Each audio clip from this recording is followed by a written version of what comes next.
Good morning बच्चों, SVM senior secondary school की online classes में आपका स्वागत है। कक्षा 6 हमारा SST का 5वां लेसन चल रहा था, पृथ्वी के प्रमुख परिमंडल। ठीक है, तो हमने क्या पढ़ा था कि पृथ्वी के 3 परिमंडल हैं। कितने? 3। कौन कौन से? नंबर 1 है स्थल मंडल, या जिसे हम भूमंडल भी कहते हैं। ठीक है, नंबर 2 पे है जलमंडल, और नंबर 3 है हमारे पास वायुमंडल। तो हमने इसमें स्थल मंडल यानी भूमंडल के बारे में पढ़ लिया था। ठीक है, अब हमारे पास है जलमंडल और वायुमंडल, इसके बारे में हम जानेंगे। ठीक है, तो शुरू करते हैं। जलमंडल, पृथ्वी को नीला ग्रह कहा जाता है। क्यों कहा जाता है? क्योंकि पृथ्वी पर जल है, जल अधिक है, इसलिए पृथ्वी को नीला ग्रह कहा जाता है। पृथ्वी का 71% भाग जल तथा 29% भाग स्थल है। अब कितने प्रतिशत भाग पर जल है? 71% पर, इसीलिए पृथ्वी को क्या कहा जाता है? नीला ग्रह कहा जाता है। जल मंडल में जल के सभी रूप उपस्थित हैं। इसमें महासागर एवं नदियाँ, झीलें, हिम नदियाँ, भूमिगत जल तथा भूमंडल की जल वाष्प सभी सम्मिलित हैं। पृथ्वी पर पाए जाने वाले 97%, 97% से अधिक भाग महासागरों में पाया जाता है, एवं वह इतना अधिक खारा होता है कि मानव के उपयोग में नहीं आ सकता। महासागरों का जल क्या होता है? खारा होता है, इसलिए वह मानवों के उपयोग में नहीं लाया जाता। शेष जल का बहुत बड़ा भाग बर्फ की परतों एवं हिम नदियों तथा भूमिगत जल के रूप में पाया जाता है। कुछ जल का भाग है जो बर्फ बना हुआ है, बर्फ के रूप में है, उसे हिम नदियाँ बोलते हैं। ठीक है, उसमें पाया जाता है। जल का बहुत कम भाग L1 जल के रूप में पाया जाता है। L1 जल जिसका हम उपयोग करते हैं वह बहुत कम मात्रा में पाया जाता है, जो मनुष्य के इस्तेमाल में आता है। यही कारण है कि नीले ग्रह में रहने के बावजूद हम पानी की कमी महसूस करते हैं, क्योंकि ज़्यादा पानी है, सबसे ज़्यादा तो महासागरों का है, वो खारा है, हम उपयोग में नहीं ले सकते। उसके बाद है बर्फ़ के रूप में है पानी, उसका भी हम यूज़ नहीं कर सकते। तो जो थोड़ी मात्रा में है जल, जो L1 है, वो हमारे उपयोग का है, तो उसको हम यूज़ करते हैं। भी हम नीले ग्रह में रहते हैं जहाँ पानी ही पानी है, फिर भी हमारे उपयोग के लिए जो पानी है वो कम है, इसीलिए पानी को बचाना चाहिए, ज़्यादा वेस्ट नहीं करना चाहिए। आगे है महासागर। महासागर जलमंडल के मुख्य भाग हैं, ये आपस में एक दूसरे से जुड़े हुए हैं। महासागरीय जल हमेशा गतिशील रहता है। गतिशील मतलब चलता ही रहता है, रुकता नहीं। आपने देखा है कभी नदियों नहरों का जल रुका हुआ? तो ऐसे वो चलता ही रहता है। तरंगे, ज्वारभाटा, महासागरीय धाराएं, महासागरीय जल की 3 गतियां हैं। यानी महासागर जल में तरंगे उत्पन्न होती हैं, ज्वारभाटा आता है और महासागरीय धाराएं आती हैं। ये 3 महासागर की गतियां हैं। बड़े से छोटे आकार में क्रमशः 5 प्रमुख महासागर हैं। कितने महासागर हैं? 5। सबसे बड़ा है प्रशांत महासागर, फिर अटलांटिक महासागर, फिर हिंद महासागर, फिर दक्षिणी महासागर, और उसके बाद है आर्कटिक महासागर। अब हमसे पूछा जाए तो सबसे बड़ा महासागर कौन सा है? तो प्रशांत महासागर सबसे बड़ा है, और सबसे छोटा कौन सा है? आर्कटिक सबसे छोटा है। ठीक है, तो महासागर कितने हैं हमारे? 5 हैं। प्रशांत महासागर सबसे बड़ा महासागर है। यह पृथ्वी के 1/3 भाग पर फैला हुआ है। कितने भाग पर? 1/3 भाग पर फैला हुआ है। पृथ्वी का सबसे गहरा भाग मेरियाना गर्त कहाँ है? प्रशांत महासागर में ही स्थित है। अब आपसे पूछा जाए कि सबसे बड़ा महासागर, तो प्रशांत, और सबसे गहरा गर्त कहाँ है? प्रशांत महासागर में ही है। नाम क्या है? मेरियाना गर्त। प्रशांत महासागर लगभग वृत्ताकार है। वृत्ताकार यानी गोल है। एशिया, ऑस्ट्रेलिया, उत्तर व दक्षिणी अमेरिका इसके चारों ओर स्थित हैं। किसके? प्रशांत महासागर के चारों ओर कौन कौन से? ऑस्ट्रेलिया, उत्तरी व दक्षिणी अमेरिका और एशिया, चारों कहाँ हैं? प्रशांत महासागर के आसपास स्थित हैं। अटलांटिक महासागर विश्व का दूसरा सबसे बड़ा महासागर है। नंबर 1 प्रशांत, नंबर 2 है अटलांटिक महासागर। यह अंग्रेजी भाषा के एस आकार की आकृति का है। एस फॉर शिप है जो उस आकार की आकृति का है। इसके पश्चिमी किनारे पर उत्तर व दक्षिण पर अमेरिका है तथा पूर्वी किनारे पर यूरोप एवं अफ्रीका है। ठीक है, क्या है इसके पश्चिमी किनारे पर उत्तर व दक्षिणी अमेरिका है। ठीक है, और पूर्वी किनारे पर यूरोप और अफ्रीका है। अटलांटिक महासागर की तट रेखा बहुत अधिक दंतुरित है। यह अनियमित एवं अदंतुरित तट रेखा प्राकृतिक पोताश्रयों व पतनों के लिए आदर्श स्थिति है कि यहाँ पर जो पोताश्रय यानी जहाज आते हैं उनके लिए यह स्थिति बहुत अच्छी है। व्यापार की दृष्टि से यह सबसे व्यस्त महासागर है। हिंद महासागर एक ऐसा महासागर है जिसका नाम किसी देश पर यानी भारत देश के नाम पर रखा गया है। अब आपसे पूछा जाए कि भारत देश के नाम पर किस महासागर का नाम रखा है तो क्या बोलोगे? हिंद महासागर। ठीक है, फिर यह महासागर त्रिभुजाकार का है। कैसा? त्रिभुजा।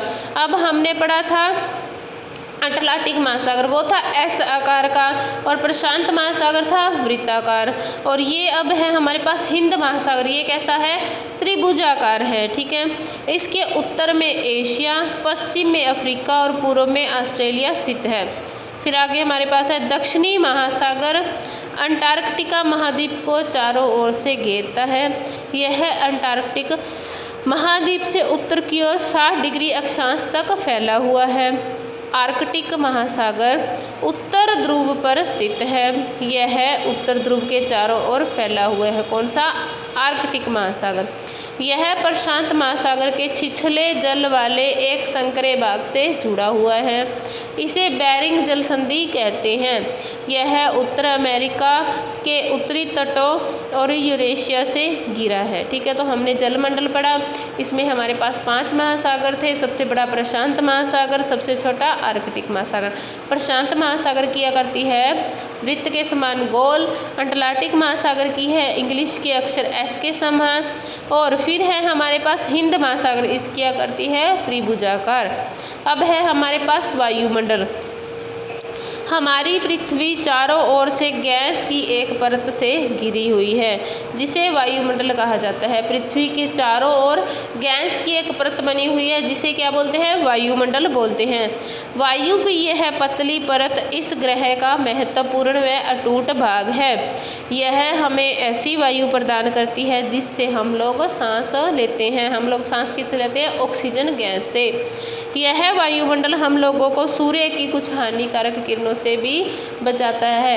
अब हमारे बीच वायुमंडल की परत न हो तो सूर्य की सीधे किरणें पड़े हमारी पृथ्वी पर तो बहुत ज़्यादा गर्मी हो जाएगी। ठीक है, तो वायुमंडल 1600 किलोमीटर तक फैला हुआ है। वायुमंडल कितने भाग पर फैला हुआ है? 1600 किलोमीटर की ऊंचाई तक वायुमंडल क्या है? 1600 किलोमीटर ऊंचाई तक फैला है। वायुमंडल उसके घटकों, तापमान तथा अन्य के आधार पर 5 परतों में बांटा जाता है। वायुमंडल को कितनी परतों में बांटा जाता है? 5। कौन कौन सी है वो देखेंगे। इन परतों को पृथ्वी की सतह से शुरू करते हुए शोभमंडल, समतापमंडल, मध्यमंडल, आयनमंडल और बहिर्मंडल कहा जाता है। ठीक है, तो सबसे पहले शोभमंडल, फिर समतापमंडल, फिर मध्यमंडल, फिर आयनमंडल, फिर बहिर्मंडल। ठीक है, वायुमंडल मुख्यतः ऑक्सीजन एवं नाइट्रोजन का बना होता है। वायुमंडल किसका बना होता है? ऑक्सीजन व नाइट्रोजन का, जो कि साफ तथा शुष्क हवा का 99% भाग है। आयतन के अनुसार नाइट्रोजन कितनी है? 78%। कितनी? 78। और ऑक्सीजन कितनी है? 21%। जैसे कार्बन डाइऑक्साइड, ऑर्गन इत्यादि कितनी मात्रा में पाए जाते हैं? 1% मात्रा में। ठीक है, 99% तो हमारे हैं ऑक्सीजन और नाइट्रोजन। उसमें भी नाइट्रोजन 78% है और ऑक्सीजन सिर्फ 21% है। 1% जो है वो कार्बन डाइऑक्साइड और ऑर्गन गैस का है। ठीक है, ऑक्सीजन सांस लेने के लिए आवश्यक है, जबकि नाइट्रोजन प्राणियों की वृद्धि के लिए आवश्यक है। कि हम सांस लेते हैं तो हमें ऑक्सीजन जरूरी है, हम वृद्धि करते हैं, ग्रोथ करते हैं, इसके लिए नाइट्रोजन जरूरी है। कार्बन डाइऑक्साइड यद्यपि बहुत कम मात्रा में है लेकिन यह पृथ्वी के द्वारा छोड़ी गई ऊष्मा को अवशोषित करती है। पृथ्वी द्वारा छोड़ी गई ऊष्मा को अवशोषित कौन सी गैस करती है? तो कार्बन डाइऑक्साइड, और ये कितनी है? सिर्फ 1% मात्रा में है, जिससे पृथ्वी गर्म रहती है। यह पौधों की वृद्धि के लिए आवश्यक है कि पृथ्वी का गर्म रहना, इससे पौधे अच्छी तरह से बढ़ सकते हैं। ऊंचाई के साथ वायुमंडल के घनत्व में भिन्नता पाई जाती है। यह घनत्व समुद्र तल से सबसे अधिक होता है तथा जैसे जैसे हम ऊपर की ओर जाते हैं तेजी से घट जाता है। अब ऊंचाई पर जाएंगे तो तापमान घट जाएगा, हमें सांस लेने में दिक्कत आएगी, ऑक्सीजन की कमी हो जाएगी। आप जानते हैं कि पहाड़ों पर पर्वतारोहियों को हवा के घनत्व में कमी होने के कारण सांस लेने में कठिनाई होती है। अब जो पहाड़ों पर चढ़ते हैं उन्हें पर्वतारोही बोलते हैं। अब जब वो ऊपर चलते हैं तो इसीलिए उनको सांस लेने में दिक्कत हो जाती है, क्योंकि ऊपर जाते जाते तापमान घट जाता है। ठीक है, ऊंचाई पर सांस लेने के लिए हमें अपने साथ ऑक्सीजन सिलेंडर लेके जाना पड़ता है। जैसे जैसे हम ऊपर की ओर जाते हैं तापमान भी घटता जाता है। वायुमंडल पृथ्वी पर दबाव डालता है। यह एक स्थान से दूसरे स्थान का अलग अलग होता है। कुछ क्षेत्रों पर हमें अधिक दबाव महसूस होता है, जबकि कुछ क्षेत्रों में कम वायु दाब उच्च दाब से निम्न दाब की ओर बहती है। अब वायु कैसे बहती है? उच्च दाब से निम्न दाब की ओर। गतिशील वायु को पवन कहा जाता है, जो हरदम बहती रहती है, गतिशील होती है, उसे पवन कहा जाता है। फिर है जीव मंडल। अब हमने पढ़ा था कि स्थल मंडल, जल मंडल और वायुमंडल। हमने बोला था कि एक भाग ऐसा भी है जहाँ पर ये तीनों मिलते हैं, स्थल मंडल, जल मंडल और जीव मंडल। ये तीनों मिलेंगे, उस भाग को हम बोलेंगे जीव मंडल, जहाँ पर जीवन संभव हो। ठीक है, तो अब हम जीव मंडल के बारे में पढ़ेंगे। जीव मंडल क्या होता है? जीव मंडल है, जीव मंडल स्थल, जल और हवा के बीच का सीमित भाग है। यह वह भाग है जहाँ जीवन मौजूद है। यहाँ जीवों की बहुत सी प्रजातियाँ पाई जाती हैं, जो कि सूक्ष्म जीवों और बैक्टीरिया से लेकर बड़े स्तनधारियों के आकार में पाई जाती है। कि छोटे छोटे कीटाणुओं से लेकर बड़े बड़े, ठीक है, स्तनधारी यानी जो जन्म देने वाले जानवर होते हैं उनके आकार में पाई जाती है। मनुष्य सहित सभी प्राणी जीवित रहने के लिए एक दूसरे से तथा जीव मंडल से जुड़े हुए हैं। कि भले ही मनुष्य हो, भले ही कोई पशु पक्षी कुछ भी हो, वो जिंदा रहने के लिए एक दूसरे से और जीव मंडल से जुड़े हुए हैं। जीव मंडल के प्राणियों को दो भागों में जंतु जगत एवं पादप जगत में बांटा गया है। पृथ्वी के ये तीनों परिमंडल आपस में पारस्परिक क्रिया करते हैं तथा एक दूसरे को किसी न किसी रूप में प्रभावित करते हैं। उदाहरण के लिए लकड़ी तथा खेती के लिए वनों को काटा जाए तो इससे ढलुआ भाग पर मिट्टी का कटाव तेजी से होने लगेगा। इसी प्रकार प्राकृतिक आपदाएं जैसे भूकंप से पृथ्वी की सतह में परिवर्तन हो जाता है।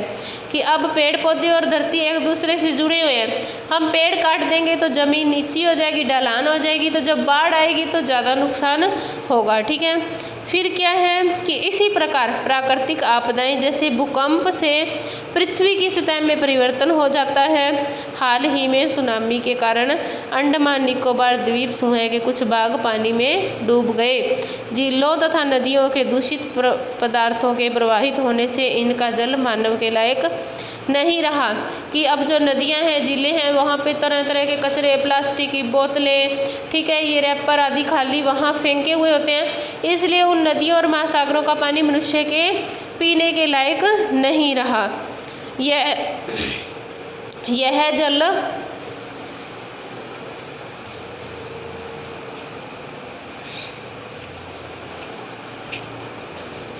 यह जल दूसरे जीवों को भी नुकसान पहुंचाता है। कि जो जल गंदा हो गया जिसको मनुष्य नहीं पी सकता तो दूसरे जंतु भी नहीं पी सकते। ठीक है, उद्योगों, तापीय विद्युत संयंत्रों, गाड़ियों का उत्सर्जित पदार्थ वायु को प्रदूषित करता है। अब हमने तरह तरह की फैक्ट्रियां लगा ली, इतने हमने साधन वगैरह ले लिए, ठीक है, वाहन, इनकी वजह से दूषित हवा निकलती है तो वायुमंडल भी दूषित हो रहा है। कार्बन डाइऑक्साइड वायु का एक महत्वपूर्ण घटक है, लेकिन कार्बन डाइऑक्साइड की मात्रा में वृद्धि के कारण पृथ्वी के तापमान में वृद्धि हो रही है। अब शुरुआत में क्या था, आप लोगों ने देखा होगा, घरों में हम बात करते हैं कि गर्मी बहुत है, गर्मी बहुत है, ये करते हैं ना आजकल हम बात। पहले क्या था, इतनी गर्मी नहीं थी। क्यों? क्योंकि पेड़ पौधे ज़्यादा थे, वाहन कम थे, उद्योग के लिए फैक्ट्रियाँ वगैरह नहीं थी, मनुष्य सभी काम अपने हाथों से करते थे। ठीक है, तो आपके जो दादी परदादी जो भी थे उनके टाइम में ये कूलर एसी वगैरह कुछ नहीं था। लेकिन अब इतनी चीज़ें होने के बावजूद भी हमें गर्मी ज़्यादा लगती है। किसकी वजह से? हमारी वजह से, क्योंकि हमने पेड़ पौधों को काट दिया है और ये तरह तरह की फैक्ट्रियाँ लगा ली। ठीक है, इनकी वजह से वायुमंडल क्या हो रहा है? प्रदूषित हो रहा है। ठीक है, अब क्या है, इसे भूमंडलीय तापमान कहा जाता है। जब कार्बन डाइऑक्साइड की मात्रा अधिक हो जाती है तो तापमान बढ़ जाता है, इसे क्या कहा जाता है? भूमंडलीय तापमान कहा जाता है। इसलिए भूमंडल, वायुमंडल, जलमंडल के बीच प्राकृतिक संतुलन बनाए रखने के लिए पृथ्वी के संसाधनों का सीमित उपयोग करना चाहिए, कि हमें जल भी फालतू में वेस्ट नहीं करना चाहिए। आजकल जगह जगह हमने पानी के लिए टूटियाँ लगा रखी हैं, जब मन करता है, जितना मन करता है उतना पानी बिखेर देते हैं। पहले पानी क्या था, बहुत सीमित मात्रा में यूज़ किया जाता था, पेड़ पौधे अधिक थे, इस वजह से बीमारियां भी कम थी, और क्या था कि ये वायुमंडल में प्रदूषण, ये गर्मी सब कम था। तो इसके लिए हमें क्या करना चाहिए कि जो हमें प्राकृतिक ने संसाधन दिए हैं उनका लिमिट में, सीमित मात्रा में उपयोग करना चाहिए। तो ये लेसन हमारा कंप्लीट हुआ। ठीक है।